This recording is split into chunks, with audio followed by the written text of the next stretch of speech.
Stalin did sign off on like tens of thousands of executions, including top-ranking Bolsheviks who suffered the consequences for the most part of these purges. One also has to recognize that you had basically, I mean, Losurdo doesn't put it this way, but I would, that there was basically a civil war within the Bolsheviks that is not unlike what happened after the French Revolution.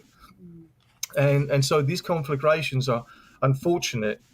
You know, they're horrific stuff, but they do happen post-revolution. And just to say that, oh, there's just the evil of Stalin doesn't actually explain anything. Hello, everyone. I'm Rania Khalek. This is Dispatches. Over the last century or so, bourgeoisie elements in politics, media, and academia have been hard at work slandering the left in an effort to subvert any true understanding of history. They do this by constructing narratives around socialism and communism that lead people to dismiss these terms and what they actually mean, as well as the left movements fighting for a better world. Why is it so important to correct the record? How does it apply to the advancement of left movements today? Joining me to discuss this and more are two guests, Henry Hakamaki and Salvatore Engel-Di Mauro, co-translators and editors of Domenico Losurdo's Stalin, History and Critique of a Black Legend. They're also finishing the translation of another book, An Agroecological History of the USSR and Cuba, which will be coming out from Iskra later this year. Henry Hakamaki is also an educator, activist, co-host of the Guerrilla History Podcast, which I was recently a guest on, and an editorial board member of Iskra Books. Salvatore Engel-Di Mauro is a professor in the Geography Department in Environmental Studies at SUNY-New Paltz, a senior editor of the journal Capitalism, Nature, Socialism, reviews editor at the journal Human Geography, and the author or editor of numerous books, including Socialist States and the Environment. But before we jump into it, this is just part of this episode. The full interview is available to Breakthrough News members only. You can become a member at patreon.com/breakthroughnews. And as always, be sure to hit the subscribe button and the bell so you get a notification whenever we post new content. And if you appreciate this show, you can also donate below on YouTube. Henry and Salvatore, welcome to the show. Thank you so much. It's a pleasure to be on, Rania. It is a pleasure to have you on. And we have so much to talk about. And obviously, like, we're going to open with what this episode is centered around. And that is a lot of the lessons in a book that the two of you co-translated and edited. And that is Stalin, History and Critique of a Black Legend. And I know that there's another forthcoming book you guys are working on that will come out, which we will get to. But let's start with the Stalin book, right? Because Stalin is a figure that elicits many feelings in the West, many not good feelings in the West. So let's start with, what is this book about? Yeah, I think even before we take what this book is about, it might be useful to know a little bit about Domenico Losurdo, who is the author of this book. Salvatore and I translated and edited it and wrote the introduction for it, but it was a book that was written by Losurdo about, a decade and a half ago at this point, Salvatore. So I'll pitch it over to you to introduce who Losurdo was, and then I can pick up with the book, I guess. Sure. Losurdo was a communist activist, party member, actually, of several communist parties in Italy since the 1991 dissolution of the Italian Communist Party, and was a historian, philologist, philosopher who taught at the University of Urbino for a long time. And without going into too many details, he contributed many works, especially on philosophy, but also historiography. And so the book that we're discussing was one of several historiographical works that he contributed. He was written about Che Guevara as well, for example, and Lenin. So I'm not sure. I don't think those have been translated into English, and hopefully they will be soon enough. Following with our effort, that is the hope. Anyway, we could start talking about the substance of the book, I reckon. unless there are other Sure. aspects of Losurdo that one will want to talk about. But No, I we can think do it that for later. we can be Yeah. brief with Losurdo right now. I'll pick up with the book, and feel free, Salvatore, to add in anything that I miss. So when we're talking about the book, Stalin, History and Critique of a Black Legend, inevitably there's going to be some misconceptions about what this book is. The first misconception of what the book is that it's a biography of Stalin, which it is not at all. There's almost nothing biographical about Stalin in here. This is also not a analysis of the Stalin administration as such. Another thing that has been presented online in terms of what this book is some sort of hagiography or a whitewashing of Stalin. Again, if you have opened the book, you will see that that is not the case. So there's a lot of misconceptions about what this book is, and I guess getting some of those things dispelled before we even talk about what it actually is might be helpful. So not a biography, not an analysis of the Stalin administration, and it's not a hagiography of Stalin. So what is it? Well, probably the easiest way to put it is that it's a critical media and narrative analysis of Stalin. When we're talking about narrative analysis, and this is quite important, we have to understand that those of us on the left often have narratives constructed about us and about our movements. And in this book, what Losurdo is doing is he is demonstrating how this narrative, this Black legend, which Salvatore, maybe you can talk about a little bit later. But this Black legend, this narrative around Stalin is constructed, and how that narrative is then utilized to attack other figures on the left or movements on the left, equating Stalin with every left figure, every left movement. And in many ways, it's a complete uncharitable reading of what happened during the Stalin administration, which I'm sure we'll talk about a little bit more as we get into it. But again, what this is Stalin is really a case study in this book. This book is, while the book is all about Stalin, from beginning to end, you see Stalin on every page. But if you look beneath the surface, and I think that this is obviously the more important and more interesting point, is that since this isn't a biography or an analysis of the Stalin administration, what are we using this book for? It is not to understand Stalin the man, it is to understand how the narrative of Stalin was constructed, how that narrative is utilized by bourgeois elements within society to attack left movements, and by using the example of Stalin, one that is frequently weaponized against the left, we can then begin to understand why these narratives are constructed, how they are utilized, and then begin to combat these sort of falsely constructed narratives.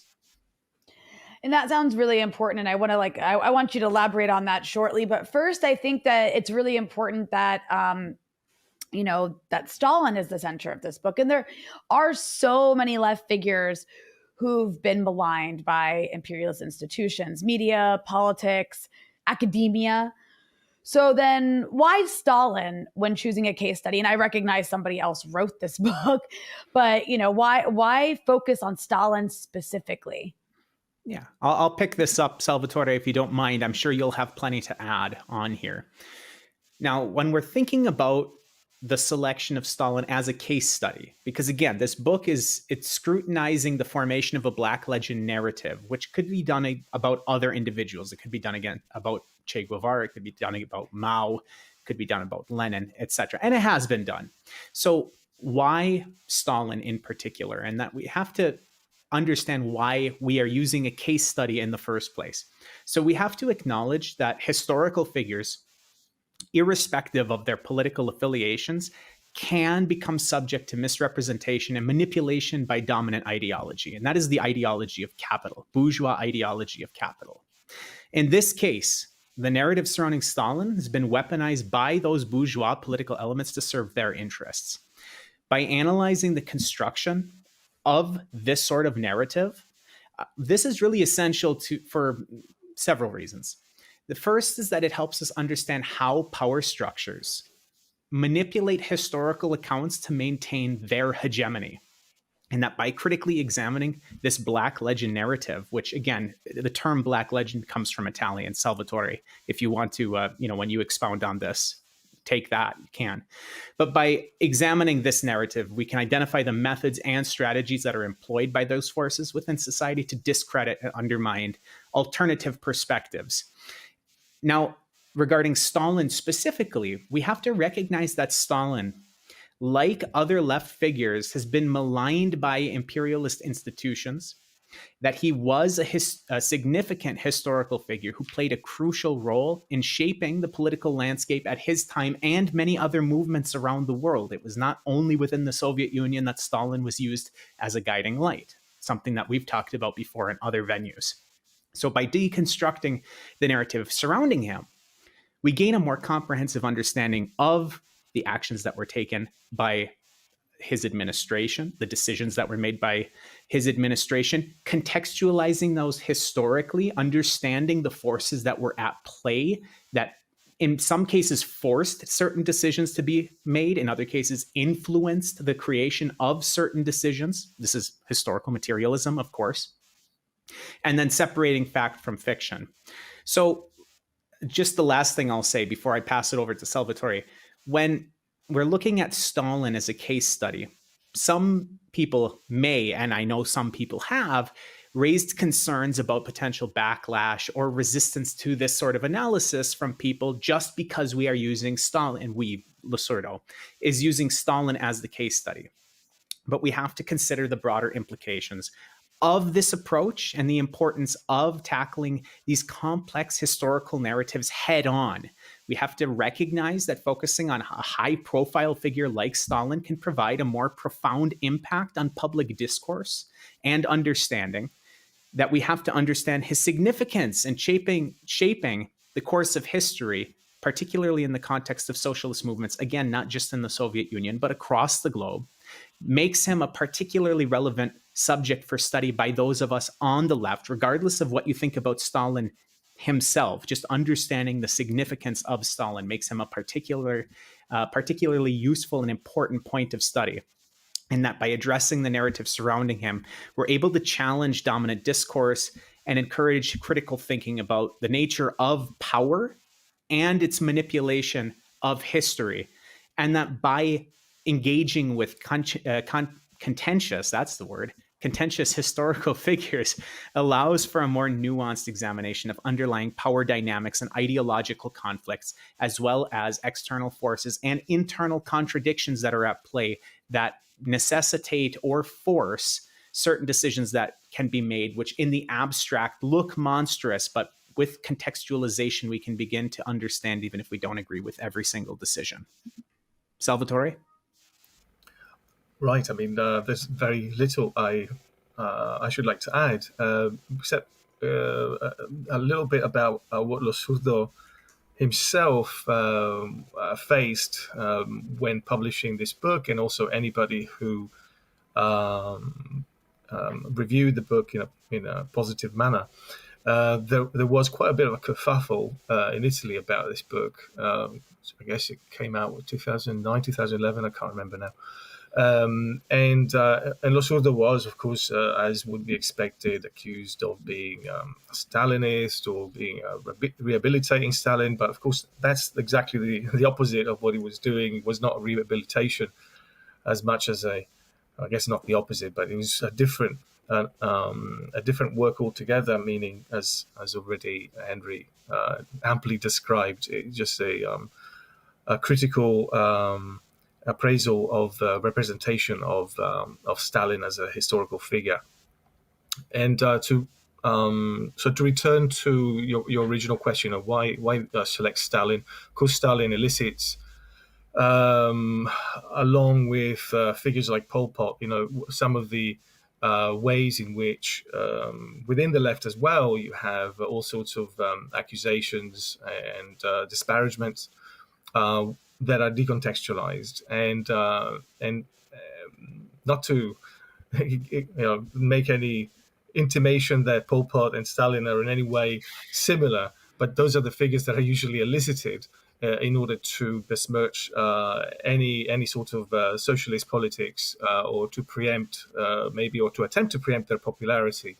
And so there's a lot at stake in the current moment, but there was already also quite a lot at stake in much earlier. In Italy, of course, there's in that context, there's a strong communist movement tradition that with several, as in any country, like several different kinds of communist currents that sometimes are at each other's throats.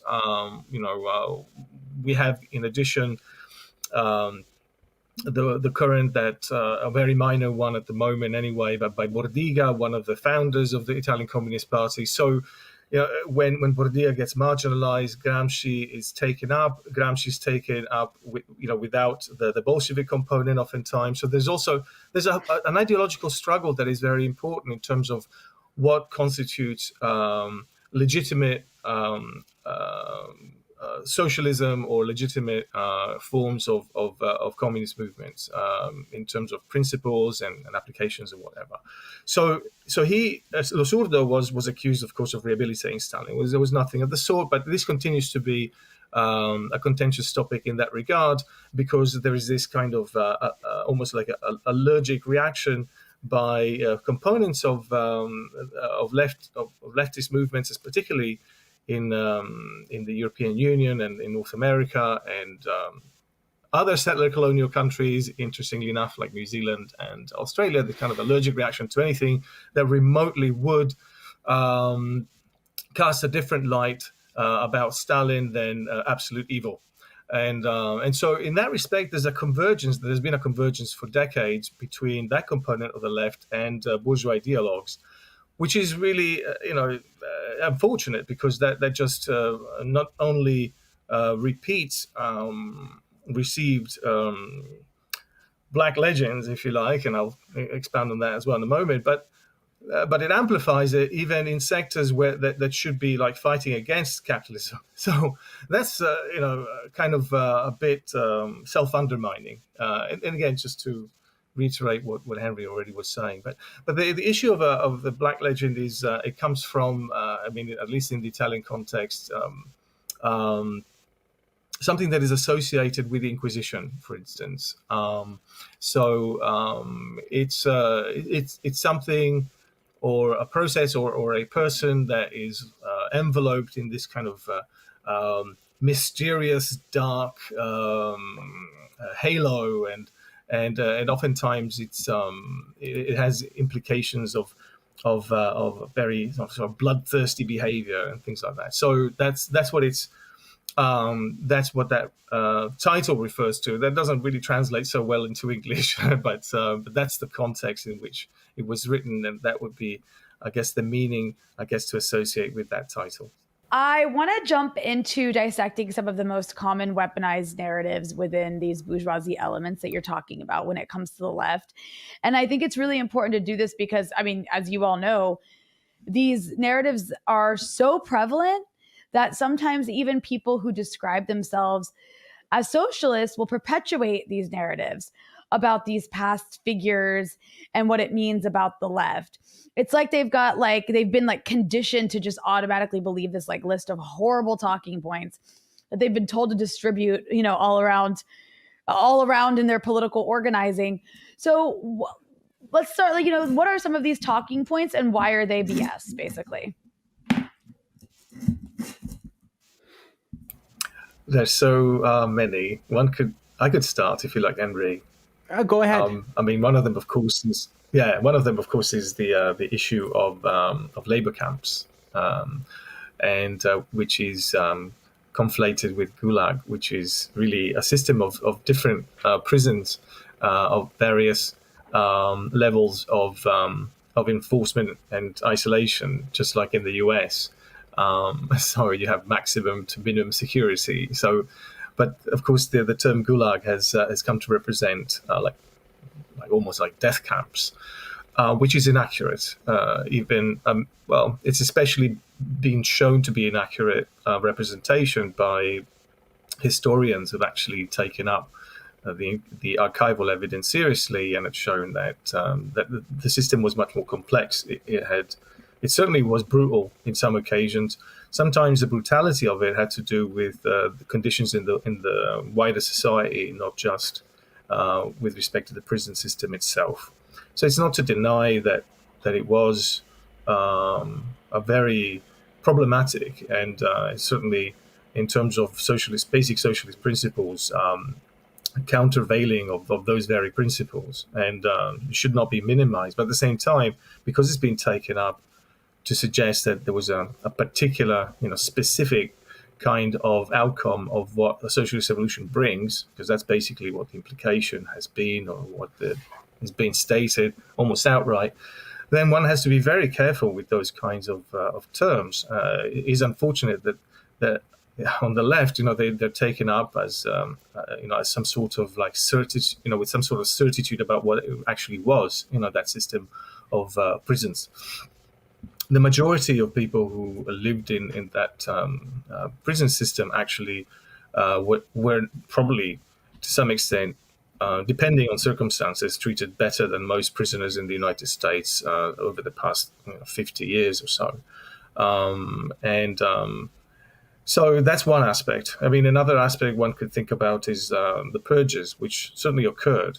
But if people are interested in further study, I would recommend the work of someone who's not exactly into communism at all. In fact, one could even think about him as an anti-communist, and that's J.R. Getty, who is a serious historian who's actually taken up the task of looking at a lot of the archival material, and has shown that, the purges certainly were awful, but they were not just from the administration. These were also oftentimes coming from below, from regional administrations as well, that pushed well beyond what the Stalin administration was asking for. And one also has to look at the historical conditions under which this happened as well, in which one oftentimes forgets that the USSR had been attacked by 14 countries, including the United States, early on, and was under pressure from much of the industrialized countries thenceforth, and under acts of sabotage. So it's not like these purges was coming out of nowhere as well. I mean, they went way out of control, but not necessarily only because of what the Stalin administration were doing. They were also responding to an actual situation. That doesn't say anything positive about the fact that Stalin did sign off on like tens of thousands of executions, including top-ranking Bolsheviks who suffered the consequences for the most part of these purges. One also has to recognize that you had basically, I mean, Losurdo doesn't put it this way, but I would, that there was basically a civil war within the Bolsheviks that is not unlike what happened after the French Revolution. And so these conflagrations are unfortunate. They're horrific stuff, but they do happen post-revolution. And just to say that, there's just the evil of Stalin doesn't actually explain anything. It doesn't allow us to understand how to prevent it in future if there is to be, seriously, some sort of socialist revolution.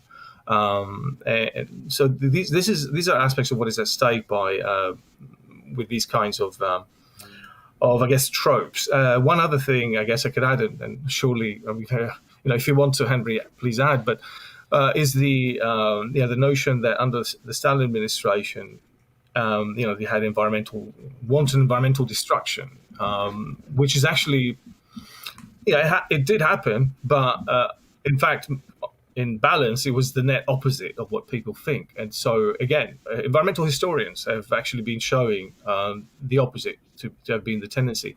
It is very curious, especially coming out of a left from the United States, to think of the Stalin administration that way when they live in a country where, all these sort of leftist movements have achieved so little in terms of environmental protection and still do. So it's, things are not rosy, but they're complex, but they're not to be completely diminished or completely dismissed if one really wants to learn about what is feasible in what kind of historical conjuncture, because that's also what is at stake here. It's not just about it's not really about Stalin. It's about what is feasible when, in what circumstances, and understanding, from the past experiences, what happened that was awful, what happened that was actually really good and constructive, and then how to avoid the stuff that is awful. But again, by just focusing on on a representation of the or an image of an individual is not very helpful in finding these things out and in trying to grapple with these kinds of problems that did exist and had been exaggerated in the negative sense, and continues to be so in the press and repeated on the left. Yeah, I'll hop in. I'll save the environmental side of things for a little bit later, because I know that we'll be talking about that again soon, talking about the upcoming book that you and I are putting together, Salvatore, right now. You mentioned the civil wars. Losurdo actually does address this in the book very briefly. He calls it the 3 civil wars. I'm going to read just a very small tract from this, and then I'm going to address some of the other things that Salvatore said, as well as branch out a little bit. I'll try to be brief. So regarding the 3 civil wars, Losurdo says, this is on page 88 of the book, by the way. If you pick up the book, you can get the PDF for free on iskrabooks.org. Our publisher is all volunteer run, and they also make every book that they do available for free as a PDF. So you can pick up a physical copy like this, or you can just download the PDF, whatever is more feasible for you. But anyway, page 88, bottom of page 88. If we do not want to remain prisoners of the caricatured portrait of Stalin drawn by Trotsky and by Khrushchev in the course of 2 different but equally bitter political struggles, we must not lose sight of the fact that the events that began in October 1917 were characterized by 3 civil wars. The first saw the revolution clashing with the variegated front of its enemies, supported by the capitalist powers committed to containing the Bolshevik contagion by all means necessary. The second develops from a revolution from above and outside, which, despite some pushes from below from the peasant world, substantially consists in the collectivization of agriculture. The third is that which tears the Bolshevik ruling group apart, which is what Salvatore was referring to. Now, one of the things that I think that we have to do is dispel with this great man of theory narrative, which is something that is often done. In some places, Losurdo does look at it from this perspective, but kind of from the opposite perspective. What I mean by that is that as historical materialists, we understand that a great man of history theory of looking at how history works, or historiographic method, is going to leave you really wanting in terms of analytic capacity. We have to understand that all of these movements were powered by mass-led movements. Even if you don't like the person who's at the head of it, there was mass movement from below in basically all of these cases, not just in the case of Stalin, but, pick any movement. So looking at it from a great man of history perspective is going to leave you wanting, but bourgeois elements, while looking at their own society from a great man of theory perspective, a great man of history perspective, like George Washington, Abraham Lincoln. Who freed the slaves? Abraham Lincoln. Of course, no. The emancipation of enslaved peoples was led by the enslaved peoples resisting against their own enslavement. It was only his pen that people pay attention to. That is great man of history theory. Unfortunately, the bourgeois elements of society take the same tract in terms of looking at their perceived enemies, and in this case, Stalin. They perceive Stalin as some all-powerful. He made every single decision. He did every single thing by himself. Every single person was personally executed by Stalin's own hand, if not by gun, then by pen at least.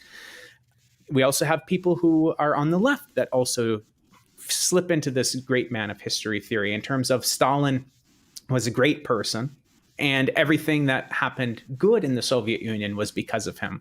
I know when we talk about the environment, Salvatore will probably talk about the afforestation campaigns of the Soviet Union, and some people who are committed socialists or communists and are willing to concede that this environmental policy was extremely successful, and it happened largely during the Stalin administration.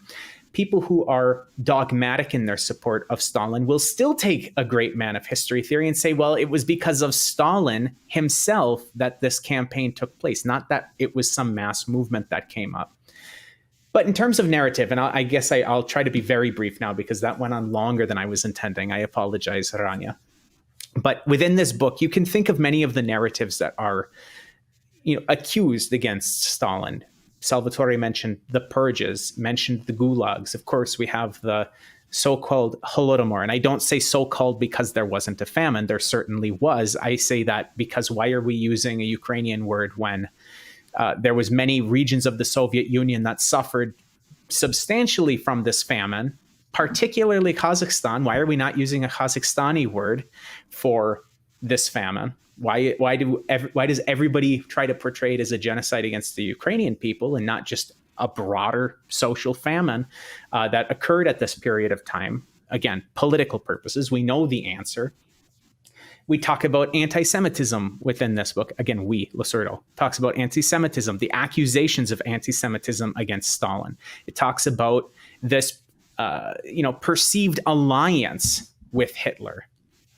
It looks at the twin pillars, so-called twin pillars of Hitler and Stalin, this conflation of totalitarianism, the Arendtian, theory of, totalitarianism is totalitarianism. And while Stalin and Hitler were both totalitarian, and therefore in some way they are related to one another, which of course is a stupid theory. I mean, it's just moronic.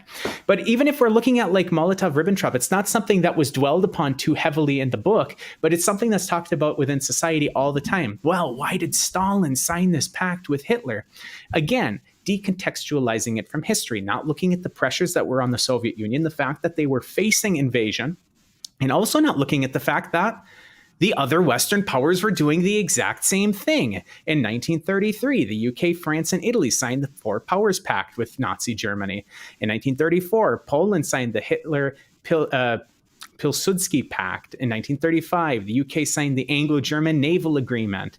In 1938, in September, the UK signed the German-British Non-Aggression Pact. December 38, France signed the German-French Non-Aggression Pact, etc., etc., etc. I have many more examples. Why was it only the Molotov-Ribbentrop Pact of August 1939 that's focused on in terms of this so-called alliance with Hitler?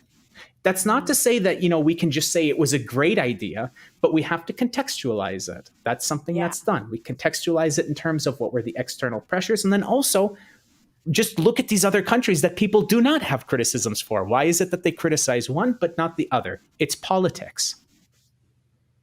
Absolutely. Absolutely. And I think all that's so important, but I want to talk a little bit about like why it is now, because devil's advocate, right? I could sit here and say to you, okay, fine. That's great that like you want to talk about all these things that happened in the 30s and 40s and correct the record. But why does it matter now? And I mean, one reason I think that's important, and I want you to elaborate on this, is, when somebody mentions, this is the whole point, right? Is when somebody mentions socialism or communism, it provokes this automatic attack. And then like demands for denunciations of like gulags and purges. And then it changes the conversation from the ideological issue of why we want socialism or communism. What comes to mind automatically, I don't want to sit here and like credit AOC with being a socialist because I don't think she actually is.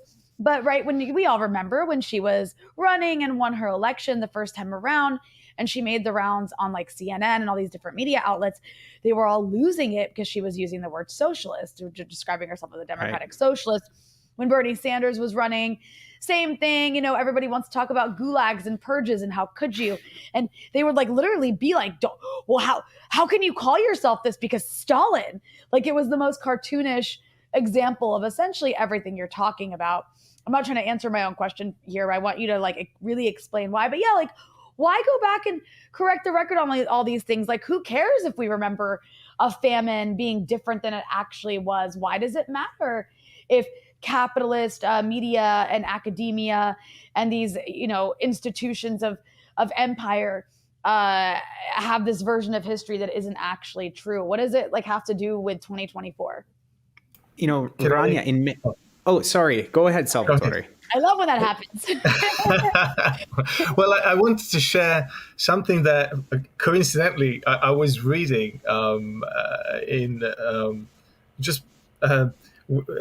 this week, and it's from the collected works of Marx and Engels. I hope that's not too cheesy, but just in terms of but it just struck me that wow, it's still relevant today, and this is the supplement to numbers 335 and 336 of the Augsburg Allgemeine Zeitung on the commissions of the estates in Prussia. Basically, Marx was, as a journalist, was responding to a lot of nonsense coming from the bourgeois press of the day. This is 1842.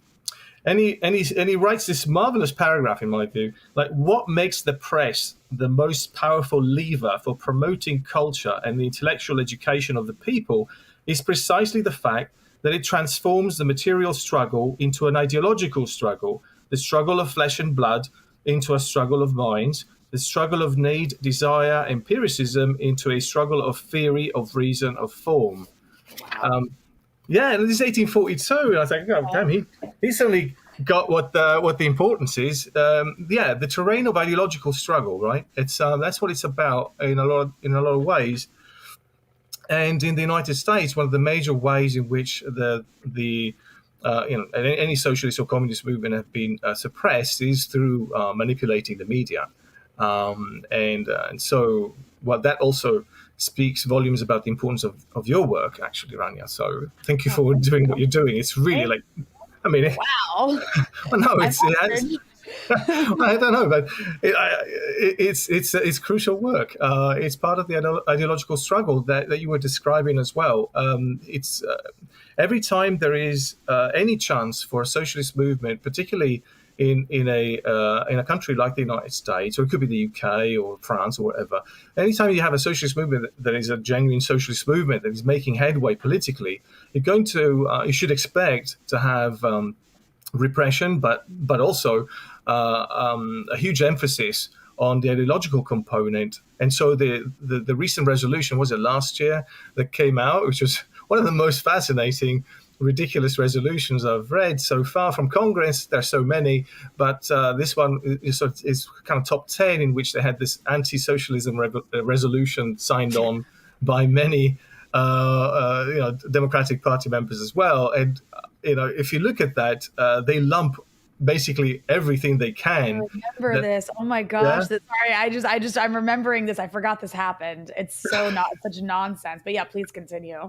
No, it's part of the fear, I suppose, that the ruling classes have of having a popular socialist movement that actually will change things and possibly depose their rule, and so they're reacting to this, just like the memorial to the 100 million, victims of communism. This is another trope that is bandied about, which I've actually written about myself, and just to show that even if you buy into 100 million, that is a tiny drop of deaths compared to capitalism. But in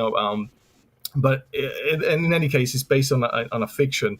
In terms of real quick, because you mentioned this, Salvatore, I just have to note a couple sentences from this resolution. Oh, great. Yeah. February 2023. So this is a little over a year ago. Congress, with many Democrats supporting it, passed a resolution. It's literally called Denouncing the Horrors of Socialism. And then it says, whereas socialism has repeatedly led to famine and mass murders and the killing of over 100 million people worldwide, whereas many of the greatest crimes in history were permitted by socialist ideologues, including Vladimir Lenin, Joseph Stalin, Mao Zedong, Fidel Castro, Pol Pot, Kim Jong-un,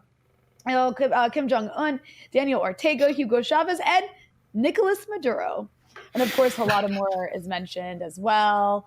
It goes on to talk about the Great Leap Forward in China. North Korea is bad. Cambodia, oh my God, don't even get us started, you guys. And Cuba, how dare they take land from people? Oh my, it just goes, Venezuela's evil. It just goes on and on and on. And then it quotes James Madison at the end. Anyway, slave driver. Yeah. But I think just noting that resolution was passed in 2023 is very important that you brought that up, just because that is, of course, one way that you see that all of those talking points that you mentioned in a very stupid way are being presented by the most insane chamber of power in America, which is the U.S. Congress. But please continue. No, it's just one of many kinds of examples one can draw from within the past decade, and so that hence the importance of in some respects, I mean, relative importance, I should say, of and I'll explain that in a bit, of works like Losurdo's in terms of countering with empirical evidence and debunking basically all of these charges that are really founded on either exaggerations of certain things that did happen that were wrong, but wildly exaggerated. One instance, for example, the deaths that are supposed to be laid at Stalin personally of all the prisoners who died, like in the tens of millions. Actually, it's maybe 3 million if you push it, according to the archives, and a lot of those deaths had to do with famines throughout the country that had to do with World War II in some respects as well. So all of that is completely excised from view. And so I say relative because, it's the media representations, the forces behind these media representations, I mean, are not immune from these debunkings, but they can count on the fact that they control most of the media, and so they have a megaphone, and so it takes additional effort on people to find things out, to even hear about Losurdo's work, for example. Mm-hmm. And so again, I come back to the honorable work that you're doing, Rania, in diffusing information to counter these views. It's extremely important. But part of the struggle is with debunking point by point all of these charges. But the other part of the struggle is to gain media prominence and to be able to diffuse the message far and wide, because otherwise it's one can. Academics are more or less, irrelevant in some respects, without the diffusion of their findings. Yeah, just to hop in and, Rania, you practically answered the question in your question. So, Sorry, you're guys. right on.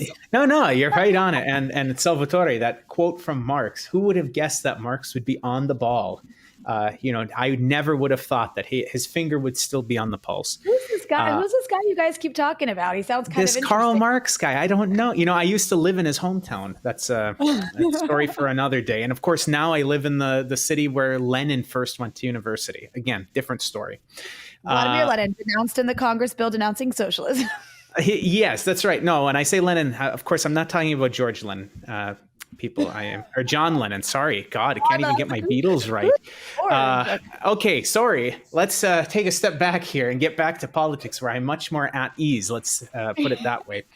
Okay, so your question, Rania, was essentially, why are we still talking about Stalin in 2024? Why is this book important? Why are we using Stalin as a case study? Now, that's an excellent question in itself. In terms of, if we want to be moving forward to the future, why are we still trying to, take these figures from the past? Well, Stalin himself, and I say this cards on the table, as a Marxist-Leninist who lives in Russia. Yes, I know, folks, if you just ordered the book when I mentioned it last time, half of you are now returning it. I apologize to my comrades at Iskra. Anytime somebody hears I live in Russia, it's like, but anyway, talking about Stalin, obviously I have an ideological predilection for him, but that is not the point. The point is not that we need to be embracing the figure of Stalin, even though here in Russia, he's still very popular. I will have you know. He's, based on some recent polls, the third most popular political figure in Russia and the Soviet Union's history, behind only Peter the Great and Catherine the Great. Just, FYI, people, he is very popular. Russians are here not still. watching enough CNN. That's yeah, right. I mean, who would have thought? CNN. If only they would be watching CNN or Radio Free CIA. But in any case, Stalin, the figure, is not that important. What the reason that we're looking at Stalin is that Stalin is used as a cudgel against the left in 2024. It's not that Stalin was an individual of the left that we have to perfectly emulate. Of course not. Ideologically, I align with Stalin. That's not why I worked on this book. I worked on this book because Stalin is used as a cudgel. a false narrative in many ways of Stalin is used as a cudgel. So why are these narratives still being weaponized? Well, weaponized narratives are propagated by the bourgeois elements of society, like I've talked about many times, as a weapon against the left for multiple purposes, including maintaining the status quo, discrediting any progressive ideas. Like you mentioned, Rania, when you mentioned AOC or Bernie Sanders, these people are not my comrades. They're not Marxist-Leninists. But as soon as they say, maybe people shouldn't pay out of pocket for university, Stalin comes up. That's the immediate charge against them, is you are Stalin for trying to make people not have to pay out of pocket for university. As well as, again, perpetuating dominant ideology is the primary reason for using Stalin as a battering ram. These talking points are so pervasive that even individuals who identify as socialists, in some cases knowingly, in some cases unknowingly, perpetuate them. And I think that that's the most worrying thing, is that, we see all of these members of DSA, for example, who are the most willing people to utilize the narrative of Stalin against people to their left, right? That just perpetuates these narratives that are dominant within society. We have to understand why these narratives are problematic for those of us who are in left movements. We have to analyze the common talking points that arise from them and the underlying objectives of these.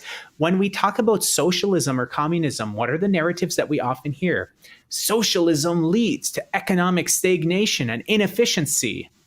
Again, decontextualizing it from any external pressures. If we're talking about Cuba, we are not talking about the blockade. By we, I mean the media in the West. I know I am not in the West and I am not the media, but you know what I mean when I say the collective we. That's the narrative that's in popular society. We don't talk about the blockade on Cuba. We only talk about the fact that there's economic stagnation in Cuba. Well, really, I wonder why. Venezuela, same thing. North Korea, same thing. The Soviet Union, they would still claim that there was economic stagnation, despite the fact that if you look at the actual economic metrics of the Soviet Union, the growth in economic efficiency and production exploded once the Soviet Union came in and it, ceased being the Russian Empire. Another narrative that's often weaponized: socialism suppresses individual freedoms, personal liberties. Again, this is something that when it's weaponized, it's often because we think of, again, we, the collective we, in terms of narrative in society. There's great man theory. Stalin himself is choking your freedoms. He himself is ensuring that you don't have the right to speech or the press. Not thinking about societal freedoms, not thinking about freedoms at work, not thinking about freedoms from the shackles of bourgeois capitalist society, imperialist capitalist society. That's not even going into the question of settler colonialism, which is a question for, perhaps not right now, but something that absolutely is worth addressing at some point.